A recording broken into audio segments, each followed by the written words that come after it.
Hey guys, what's up? I am here in Bangkok, Thailand. It is sunny and hot, as you could probably see. But today I'm going to be talking about my experience studying in China under the Confucius Institute Scholarship at Nanjing Normal University. So before I do that, which I have a lot to share about, if you guys are new to the channel, join our community here. We're a community of people that are really passionate about learning Chinese, intermediate, advanced levels mostly. And also you could join our email list going on, link in the description. You could just add your email there and you'll receive all of our emails and be part of our community. So that's about that. And yeah, so Nanjing Normal University. I was there a few years ago, 2017 was when I first got there. It's 2017, 2018. And I'm gonna walk a little bit. I don't like sitting here. My butt's hurting. So I remember I was actually in America and I had been working. I graduated college. I'd been working for a year and I'm like, I want to go back to China, really study intensively Chinese, right? So that was kind of my goal, just go there for 1 year intensively. I was probably HSK 4 to 5 at that point, and I wanted to pass the HSK, do well in HSK 6, just bump my level up and really get to fluency, really comfortable fluency. So I remember I saw the Confucius Institute Scholarship. That seemed like a great deal, right? They pay you 2,500 RMB a month, plus include the tuition and housing, so you can go and study Chinese. I'm like, that's my hobby. That seems like too good to be true, right? I would love if someone paid me to learn Chinese, right? I'd do that for free. Obviously, it's not like a job, right? You're not going to make money, but it covers costs, right? So I ended up applying, and with the Confucius Institute Scholarship, you can apply for pretty much any school in the entire country of China. So why did I choose Nanjing Normal University? First of all, my goal, right, is to learn Chinese here. So the first thing I said was, I'm not going to a first-tier city. I want to go to a second-tier city. And right, if you're not familiar, first-tier cities, Shanghai, Beijing, Shenzhen, Guangzhou. These are all first-tier cities that I thought maybe I'd get distracted with some international influence. Probably just best to go to second-tier city, less distractions, really focus on the Chinese, right? So that was my first thing. Second, I didn't want to go up north, just mainly because of pollution. And then I was worried about going too far down south because of accents, okay, right? Maybe Guangzhou and whatnot. Guangzhou is a first-tier city, right? But anywhere down south, maybe I was worried about the accents. I was looking at Chengdu, and I was like, a lot of my friends said the accent there is very strong.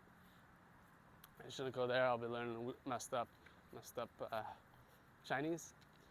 And then I decided, okay, I kind of narrowed my range down to the Shanghai surrounding cities, also Wuhan and Changsha. So I was looking at Wuhan, Changsha, and mainly Hangzhou, and my Suzhou, and my final city that I narrowed down on was Nanjing.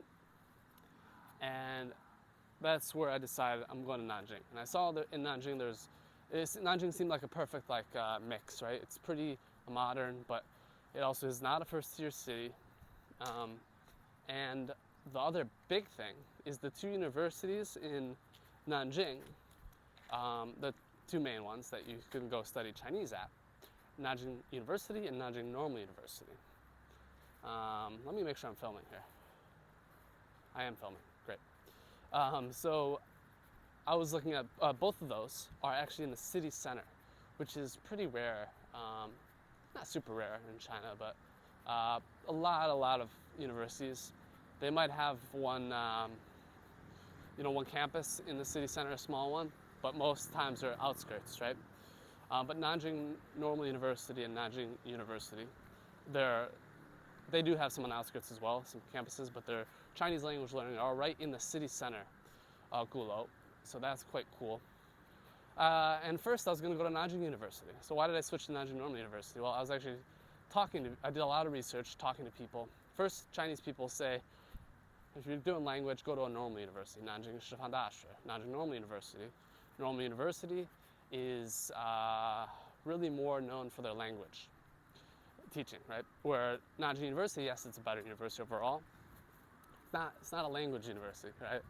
So that's one thing. And then actually talking to someone that my friend, someone I met online, he mentioned that he went to Nanjing Normal University, and he said his friend from Nanjing University actually sneaks out of Nanjing University to go to the classes at Nanjing Normal University because that's how much better the teaching is. So I was like, okay, I made up my mind, right? I know my point is to go to a good teaching, to improve my Chinese, right? So I chose Nanjing Normal University. Okay, now my experience of getting there. And one last thing is just with this process of applying for the scholarship, you will interact with the schools, right? You'll interact with the school's international department, and you'll get a sense of how friendly they are, how helpful they are, which is going to be important because as a student, you will be international student, you will need their help with stuff. And it'd be great if you have a good relationship with them and you could rely on them, right? And they're friendly. A lot of schools are not. I've reached out, I've talked to a lot of schools. So I had a good impression from Nanjing Normal University. Nanjing University was not a good impression, actually. So anyways, I decided to go to Nanjing Normal University. Booked the flight. One thing with the Confucius Institute Scholarship is they let you know last second, so late July, August, until I knew I was actually going. Got my flight, and I was off, right? Now, I remember first day landing there, I was a little bit shocked. And the reason is they gave me my dorm, right? So the Confucius Institute Scholarship includes the dorm. And this university, Nanjing Normal University, is right in the city center. It has a lot of trees though. It's kind of on its hill. It's actually pretty cool. Too much sun over there. It's actually a pretty cool campus, I would say. It's an older one, and it has a lot of the cool, like classic Chinese architecture. Actually, a lot of people go to the campus to take pictures, right? That and Nanjing University and Nanjing Normal University. But Nanjing Normal, I think, is actually a little prettier campus, cool buildings. But I got there, and they gave me my dorm, and it was in the main international tall building for dorm. And it's two beds per room, 2 people per room, and it's quite small. It's just like a hotel room, but not as nice, right? Not nearly as nice. And that's where my first point was. When I got there, the floors were just cracked open. The bed had nothing on it. It was just like had holes all through it. It had pee stains. It was absolutely terrible. And I'm sure there's cockroaches in there. I left after a few minutes. I went to the international apartment. I said, I'm not staying there. I can't do this. Do you have anything better? Like I started to look for apartments outside, right? Even though I didn't want to do that, but because I would have to pay a lot, I didn't want to live in that situation. I was willing to pay to live outside, which very, very, very few people live outside in Nanjing Normal University. But they ended up actually bumping me up to, there was a better dorm, and they ended up bumping me up to that dorm, which was right next door actually, but much better as far as, they even had a kitchen and was just newer.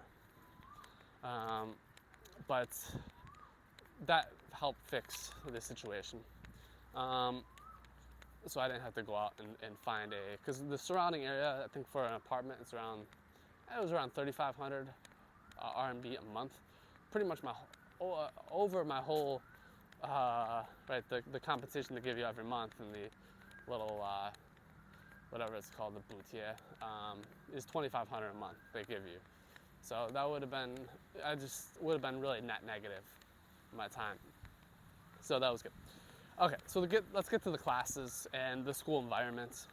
One thing with this school that's very good for me is that there's very few Westerners, meaning a lot of them are from Korea, a lot of them are from Africa, a lot of them are from Eastern Europe, and a lot of people don't have great English. That's kind of good when you're trying to be immersive and not speak English, because I was really not trying to speak English at all there. So that's one thing. Now the classes were pretty good actually. most of my life, actually, I've not really done Chinese classes. So it was like my first time really being in Chinese class. I did a slight beginner class many years before when I was just starting, but so I don't really have too much to compare it to at that point. Now I do because I've done more. But I think the classes, you have around 15 people per class. Really depends on your teacher. It's solid. Just typical Chinese. I've done a lot of classes now in China, and they're all pretty similar, to be honest. It does depend, of course, on the teacher, and even in Nanjing University, some teachers are better than others, right? One of my classes I was actually kind of like a student teaching the class, so that wasn't ideal, right? But I would say the classes were I was happy with them, right? Fine, nothing incredible, and whatnot. What else here? Nanjing, right? So Nanjing, of course, one thing is it gets very cold in China in the winter time in that area. So Nanjing, Shanghai, it's kind of in the sweet spot, or should I say the opposite, whatever the antonym, the opposite of sweet spot is, because during the winter they're too far south to have heating.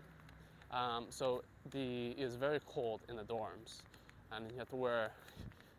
Sounds crazy, but you have to wear like sometimes I think I'd wear like gloves and stuff to bed. Definitely winter hats and stuff, right? Just cold. So you got to prepare for that. And then the cockroaches, those were not fun. Now, if you're listening to this video and you are very interested in Nanjing Normal University, and then I say the word cockroach and you're like, shit. I'm sorry, but they're there. It was around the springtime, I think like March. Every day I was killing these cockroaches in the dorm. And my roommates would cook and not clean up, so that's just part of it. I think if you're cleaner and stuff. But I would not let that distract you, because there very well might not be cockroaches anymore, and maybe not in your room, but that was my situation. Big ones, big nasty ones, alive. But that was not a benefit, not a plus of living there. The dorm, as far as the food, is pretty solid. You have to walk to the main campus, not the main campus, the main dining hall, to get really a good selection where the Chinese students live, because we're kind of separated. That's kind of one of the negative things, and it's really at all Chinese universities. Is the international students live in their area, have their own dining hall even, which I didn't go to because it was so small. I went to the real Chinese one. But the food is great. The food, if you've never lived in China, the Chinese dining halls are fantastic. Really are, and very cheap. Of course, you're not going to find too much Western food, although there is a little bit more Japanese as far as Korean if you want international stuff. But every university I've been at, the dining hall has been great. And cheap, I would say a meal, $2. I don't know, maybe I can't really remember. It's been actually maybe less. It's like $1 to $2, I would say. As far as the price, I think 5 to 10 RMB, maybe 5 to 15 RMB. Very cheap and good quality. As far as meeting Chinese students, this school is like 90% girls. Okay, so it's very interesting because normal university is actually in China. Normal, not 正常, but like normal as Chinese. This is the Nanjing Normal University, right? 师范大学. These are typically more language and artsy and have a lot of mostly girls. So I didn't mind that. No, I would say I didn't actually have that many Chinese friends from the school, to be honest. I was pretty focused on my Chinese studying, so obviously having some Chinese friends helps. But at that point, I had a girlfriend, and actually not in Nanjing, fortunately in Hefei, that I was seeing, and I would go there on a lot of the weekends and stuff. So I didn't really have too much of a strong friend community besides a few of the international people. But really, I was studying hard, and outside of studying, why I say I was so busy, I was also doing some. As an English native speaker, you have a lot of opportunities, and I was not planning to do this when I got there. But your teachers will be like, "Hey, can you tutor my kid?" Like the lead, the head professor and stuff. You'll get a lot of opportunities if you are a native speaker. They want you to teach, especially in Nanjing, or a smaller city, not many foreigners, right? So I was doing tutoring / classes. It was very fun. I enjoyed it. I would not have done it if I did not enjoy it. From one-on-one classes, I didn't do group classes for kids. Actually, I did that at one point because they gave me an offer I could not refuse. I think they were giving me $90 an hour. Oh my God. Was it $90 an hour? It was at least $60 an hour, I can tell you that. Might have been even $90 to teach these little kids. But that was far away, and it was, was a lot of commute time, which is something that you have to deal with living in Chinese cities. There's a lot of commute time. Okay, a lot. But I was doing these part-time English gigs, probably 5 hours a week, making 200 RMB an hour normally. So that's around, I was making 1,000 RMB a week for sure. And that was pretty much total savings, right? So I could actually save some money while I was in China. So I could save over $5,000 while I was there, which was great because the scholarship covered everything else. Now, technically, I'm sure you're not supposed to work, like do these, but no one really cares. I mean, there's even the teacher and like they were telling me to do this. Yeah, it's totally like no one really cares for the most part, especially if it's one-on-one tutoring and stuff. Yeah, so those opportunities definitely do come if you are a native English speaker. And you could try them out if you're interested. I definitely didn't mind the money. It was 200 RMB in Nanjing. If you go to Shanghai, it's around 300 RMB. You can make an hour, which I will talk about my experience. I'm kind of wrapping up my experience in Nanjing there, Nanjing Normal University. Nanjing, as far as the city goes, is quite nice. I mean, of course, you have a great subway system. Nanjing Normal University to the subway is, it's around a 10-minute walk, okay? So it's not too bad to get there. And then the area surrounding the school is quite cool. I think it's very nice. Like I said, it's pretty center, so there's a lot of good restaurants, a lot of Korean restaurants. Just a really cool area because it is near two universities. So I mentioned Nanjing University before. Nanjing Normal University and Nanjing University are like right next to each other, pretty much, like walkable, maybe 20-minute walk. And because in China, the way it is by universities, especially if you have multiple universities next to each other, it's a very cool place to be with a lot of cool food, restaurants, and whatnot. One thing I have to say, a negative of Nanjing, and this is a negative for most Chinese cities now at this point, is the lack of very local like street food and maybe markets, right? So like I mentioned, I was actually seeing a girl at that time in Hefei, which is a city 55 minutes away on the Gaotie, on the high-speed train. And if you go to that city, which is, I would say Nanjing is a tier 2, that's a tier, it might be still considered a tier 2 Hefei, probably tier 3. It's actually a very fine city. And maybe that's another city actually you could look at if you're interested in learning Chinese. There's even less foreigners there. So it really is like a tier 3 city. But my point is they over there have a ton of very local food. I mean markets and stuff, like street food, just very, what I call local in the sense that it's very special to China. Those kind of markets, I mean really Asia, right? But the thing is with China is they're getting rid of them. So Shanghai, no markets. Around 10 years ago, almost already 10 years ago, they got rid of all the markets. For cleanliness and it's like to make the cities more beautiful. They think they're ugly. It's kind of weird stuff, right? Because I think that's kind of a very part of your culture, right? Is that kind of those markets and street food. But Shanghai, you can't get any. So the tier 1 cities gone. tier 2 city is pretty much gone now. But Hefei was just still on there. So Nanjing just is lacking that as well, but that's most cities again. Unless you're going to a tier 3 city maybe. But the thing with China is a tier 3 city these days is still incredibly modern. So like I'm talking about Hefei there, that still has a great subway.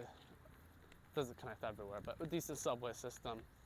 And of course, incredibly modern malls and whatnot. So it's still, I wouldn't not consider it a tier 3 city. Looking back at it now that I'm familiar, if Hefei is a tier 3 city. Yeah, I'm rambling. What else do I gotta say about Nanjing? Because I was more of the classes at were I think in the morning, so 9 to 12. That was the classes. Sometimes they're 1 to 4. It's one of those slots. That's the same for all Chinese universities for these intensive courses. Okay. Now, I have another video that I've made about my time in Shanghai. So my first year, just to give you a little summary, I spent 1 year in Nanjing. After that, I ended up going to Shanghai. I wanted to experience the best universities in China, right? So I ended up going to Fudan. I didn't want to go to Beijing, so I went to the best university in Shanghai. I went to Fudan Dashi. And so I spent 2 years there under the Chinese government scholarship. So I have a video on that, which there's a lot to kind of compare, right? Because at that point I could compare 2 universities in China, right? Because I spent time at 2 universities in China. So if you're interested in that, I will share that here. Also, I have a video comparing Shanghai, Fudan University with Nanjing, normal university that you could watch as well. Okay guys, that is about it. I love rambling. Probably no one's really listened to all of this unless you're really interested in going to Nanjing Normal University. Again, join our community if you are someone passionate about Chinese. Our newsletter, email list, plus subscribing. Okay, cool. We'll see you guys later.